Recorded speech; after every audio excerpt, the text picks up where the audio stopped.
Okay mga bro, magandang araw. Welcome back na naman sa ating mga tutorial. Bali, ang ituturo ko naman sa inyo mga bro ay kung paano maglinis ng karburador ng ating mini Chinso. Ayan, so simulan na natin mga bro.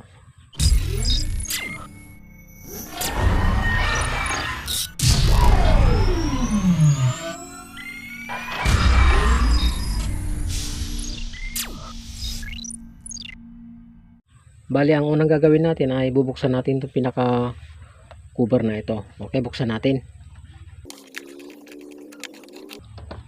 Ayan. Tapos tanggalin natin to.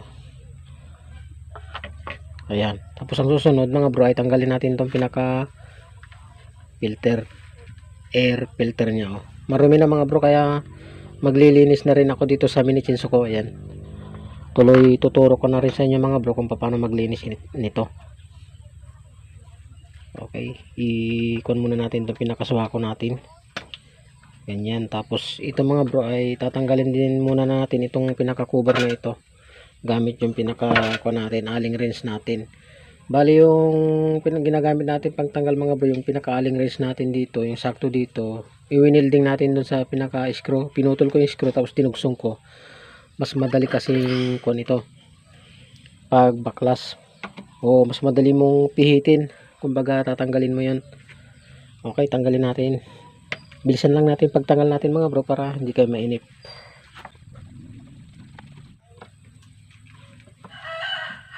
So bali meron pa nga dito mga bro na dalawa dito.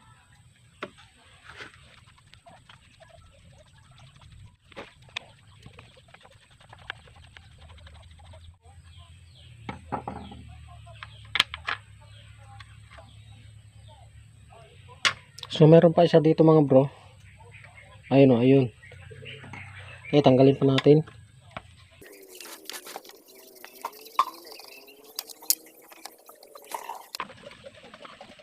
Ayan, bali natanggal na natin mga bro yung pinaka cover. Ayan, medyo brasan-brasan muna natin dahil talagang marumi na siya. Ayan, maalikabok na siya. So brasan natin. Ayan o, grabe maalikabok na. Yan mga bro yung sanhi ng pagka yung magluluko yung carburetor natin o yung andar ng ating mini Chinso. Pag mababarahan yung mga butas ng natin, carburetor natin. Ayan, medyo nabras-brasan na natin mga bro. Ang susunod naman ay tatanggalin natin yung mga dalawang alling wrench dito. Ayan, yung nandito. Okay, tanggalin natin. Gamit pa rin mga bro itong natin, pinaka-alling wrench natin na conversion. Ayan. Ayan. So mas madali kasing pagkalag mga bro pag ganito ang style. Kaysa yung nakapail siya, mahirap. Samantalang ito, dire-diretso kapag pinihit mo yung naka-alling wrench mo. Ayan. So ayan, paluwagan lang natin. Okay, so isunod naman natin yung isa mga bro.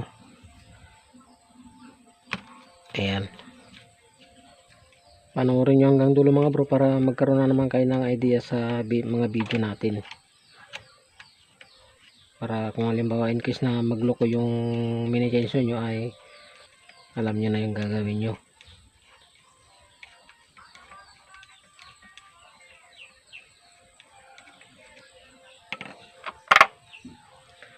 Okay, so bali na luwagan na natin.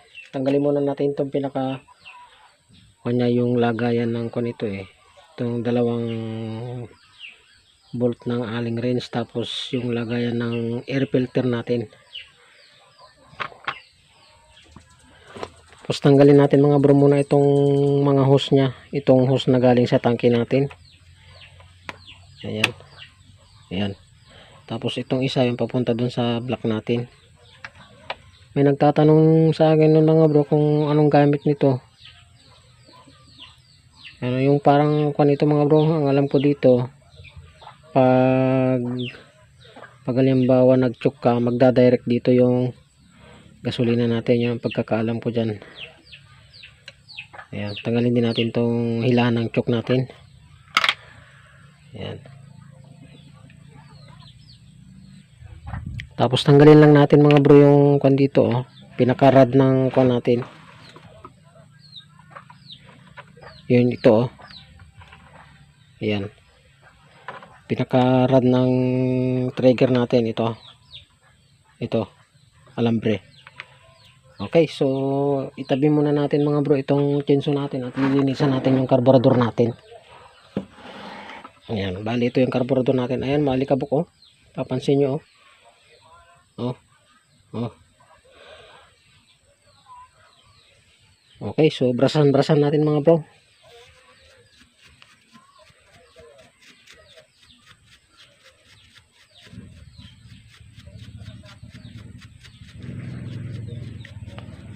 So siya nga pala mga bro, kapag naglilinis kayo ng carburetor nyo ay wag na wag nyong pipihitin tong mga pihitan na ito mga bro.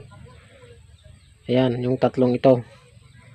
Wag na wag nyong pipihitin yan dahil pag napihit yan magbabago yung timing, mahirap pandarin.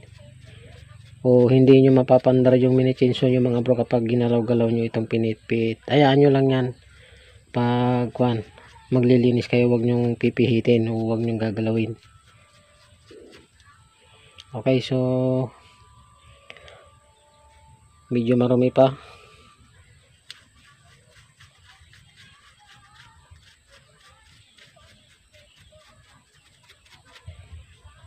So kailangan natin ng mga bro yung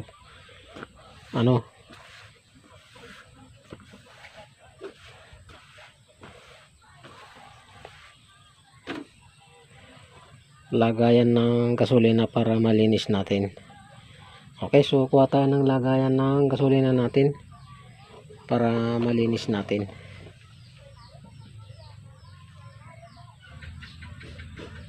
Okay, bali ito yung gasolina natin mga bro. Ganyan muna natin at babanlawan muna natin bago natin bubuksan para malinis, hindi halo-halo yung dumi. Okay, lagyan natin ng gasolina. Ayan. Tapos bersan natin ulit. Ayan, para malinis.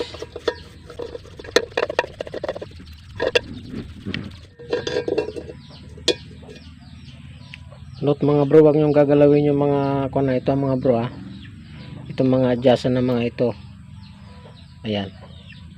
Okay, so marumi yun mga bro, palitan natin ng malinis na gasolina. Banlawan natin ulit.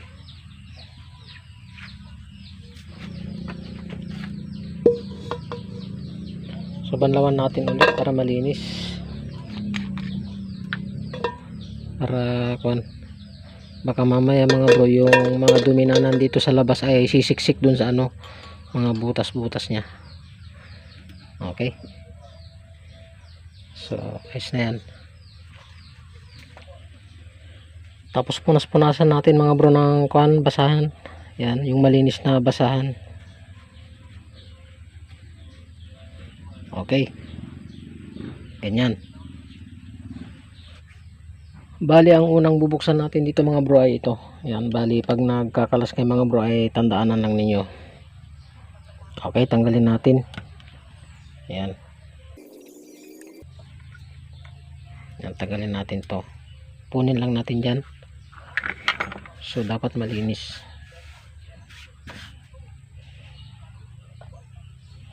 Tapos tanggalin natin to. Ayan. Kung ano yung pagbaklas nyo dito mga bro, tandaan nyo lang. Ayan, ganyan.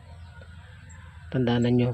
Kung naman mga bro ay videoan nyo yung pagbaklas nyo para hindi kayo magkamali sa pagbalik. Ayan. So yan, isa-isahin muna natin baklasin ayan Tapos ang susunod, itong apat na ito. Ayan, dito yung butas nya ayan ito yung butas nya ganyan. So baklasin natin yung apat na tornilyo na yan.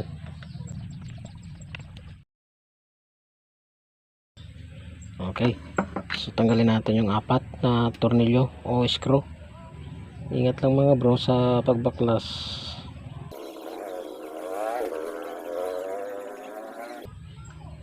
Ayan, natanggal na natin.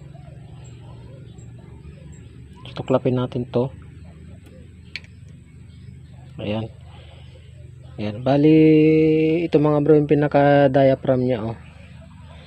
Ayan, so marami na rin to, oh. May naipon na dumi dito, oh. Ayan, oh. So lilinisin din natin yan.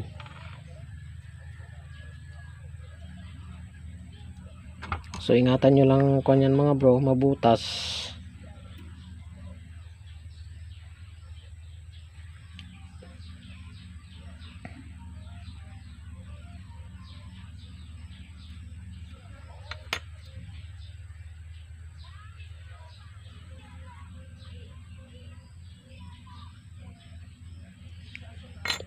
Ito sa mga dahilan kapag nabutas ito, isa sa dahilan kung bakit mahirap paandarin o hindi mapaandar yung natin, chinso natin. Ayan. So ayan o mga bro. Ayan, ito mga bro ay sisilipin nyo dun sa kalawakan kung may butas. Wala pa namang butas, oh. Ayan, okay pa naman siya. So tandaan nyo lang mga bro, yung may dawil-dawil naman yan dyan, oh. Ayan. So lagay natin dun pinaka diaphragm nya. Tapos ang kakalasin natin dito, itong pinaka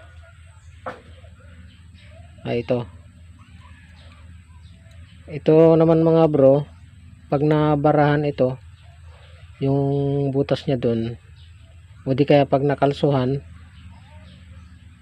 tuloy-tuloy yung daloy ng gasolina, mag-overflow yung natin, maglulunod o mag-overfeeding yung natin, carburetor natin. Okay, tanggalin natin. Okay, tanggalin natin ng flat screw yun mga bro, yung pinakalock ng shafting ng o sabat ng jet valve natin. Ayan.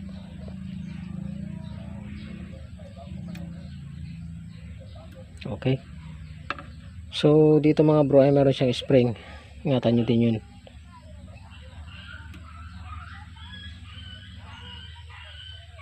So ito na siya, oh. Ito yung kumakawit doon sa pinaka jet valve na yun, yung nagsasara sa gasolina. Okay. Ayan, oh. Ayan yung pinaka jet valve nya mga bro. Itong tulis nito mga bro, kapag pudpud na yan ay hindi na niya masasarahan yung butas na yun. Ayan. Ito yung nagsasara para hindi mag-overflow yung gasolina natin. Okay. So lagay natin dyan. So, tanggalin natin to. Ayan. Okay. So ang mangyayari ay papahanginan natin. Tapos ito pala mga bro yung pinaka shafting nya, yung nakatuhog dito, nakaganyan, oh. Ayan. Ayan. So itabi natin. Okay, pahanginan natin mga bro.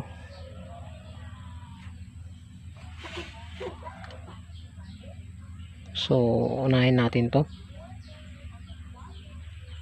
Yan, ito lang naman. Ganyan.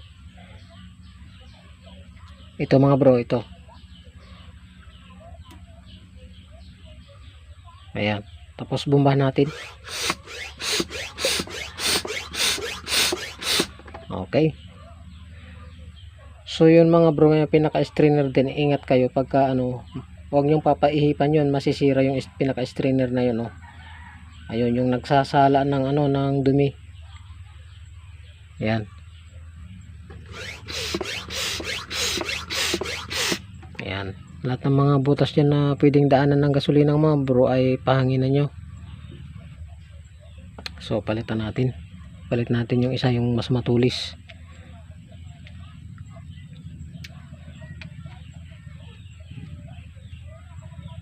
Ayan. Yun, pahanginan natin yun, yung sinasarahan ng pinaka jet valve natin. Okay. Tagusan naman yung kanyang hangin. So dito naman mga bro, yun yung mga butas na yan, Hanginan natin yan. Okay. Tapos ito yung maliliit na butas na yan.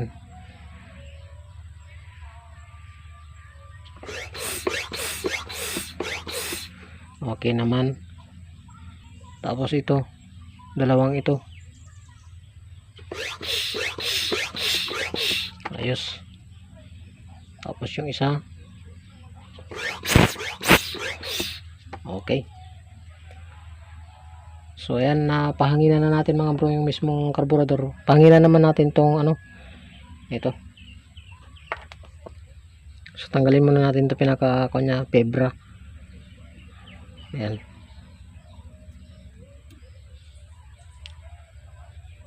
So ito lang naman yung papahanginan natin dito. Ayan. Okay naman. So ayan mga bro, pwede nating ano ibalik. Okay mga bro, bali na ikabit na natin yung pinaka jet valve natin. Ayun na oh.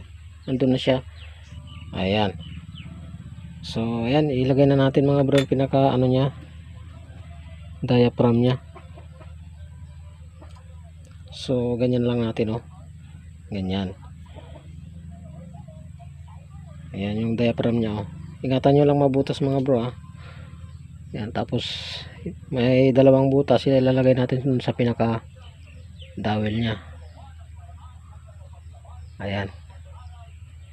Ayan, ganyan. So ito mga bro, ito oh, itong pinaka bukol-bukol nya na ito, dun tumatama. Kaya kapag binibira natin, dito siya tumatama, umaangat ito. Ayan, kapag nakakahigop ng hangin. Okay, lagay natin. Ganyan.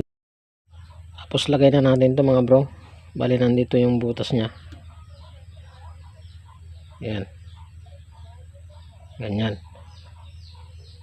Okay. Tapos ikuha natin.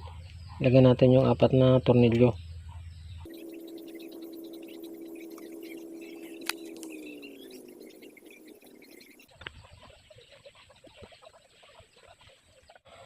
Okay, bali na ilagay na natin mga bro yung pinaka diaphragm nya. Isusunod naman natin yung sa kabila, yung so ilagay naman natin yung pinaka fibra nya. Yan, ito. Yan, ganyan. So may palatanda naman mga bro, ayun no. May guide siya, yun no. Ayan. So ganyan. Ayan, okay. So ilagay natin, takip natin. Ayan. Okay. So ilagay din natin yung kanyang tornilyo.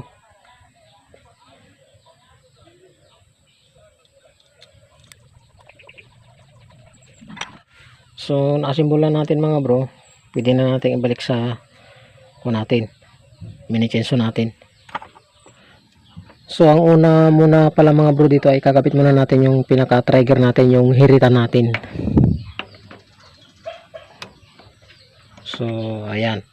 Tapos susunod natin yung mga hose natin. Okay. So nailagay na natin mga bro yung pinakalagayan ng air filter natin. Higpitan na natin yung kanyang tornilyo o yung kanyang allen wrench.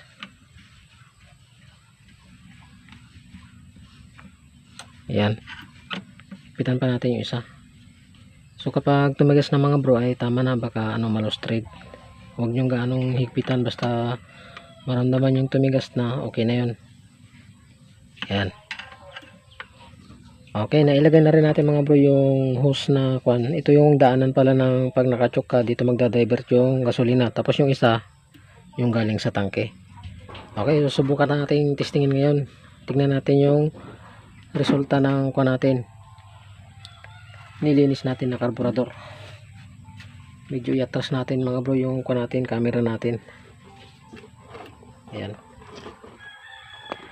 Okay, so yun natin, tapos i-choke natin dun. Bali ito yung handle ng choke natin.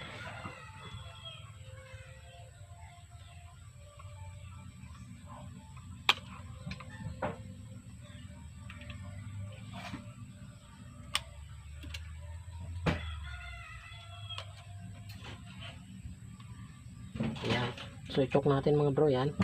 Hilahin natin ganun. Subukan nating pandarin ngayon. So tanggalin natin yung kalugan niya.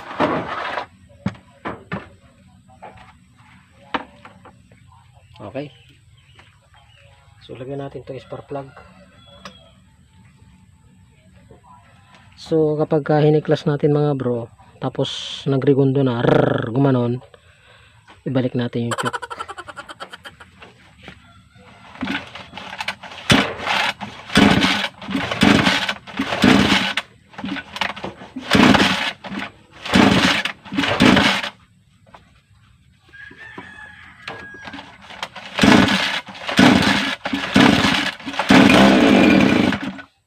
Ayan. Balik natin yung choke mga bro.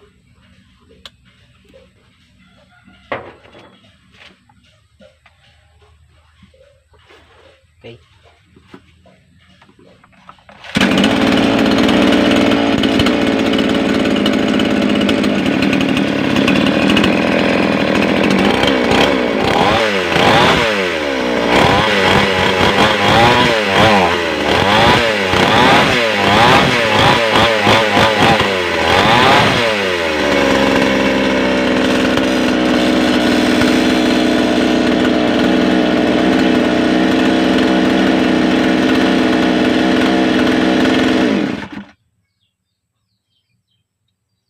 Ayos mga bro, ayos.